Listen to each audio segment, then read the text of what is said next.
ಯಾರೇ ಅಕ್ಕ ಬೆಂಗಳೂರು ಕಾಯೋಳು, ಅಮ್ಮನಿಗೆ ಅಮ್ಮ ಅಣ್ಣಮ್ಮ, ಯಾರೋ ತಮ್ಮ ಕರ್ಗಾನ್ ಮೆಚ್ಚೋಳು, ಮಲ್ಲಿಗೆಯ ಮುಡಿಯೋ ಅಣ್ಣಮ್ಮ. ಬರುತ್ತೀನೆಂದರೆ ಇಲ್ಲಿಗೆ ಬರೋ ತನಕ ಮೌನಿ, ಕೊಡುತ್ತೀನೆಂದರೆ ಹರಕೆ ಕೊಡೋ ತನಕ ಕೋಪಿ. ಆಡಿದ ಮಾತನ್ ಮೀದಿರೋ ಭಕ್ತರ ಇವಳಿಗೆ ಇಷ್ಟ ಇಷ್ಟ.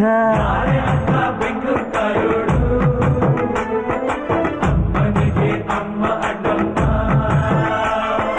ಯಾರು ತಮ್ಮ ಕರ್ಗಾನ್ ಮೆಚ್ಚೋಳು, ಮಲ್ಲಿಗೆಯ ಮುಡಿಯೋ ಅಣ್ಣಮ್ಮ.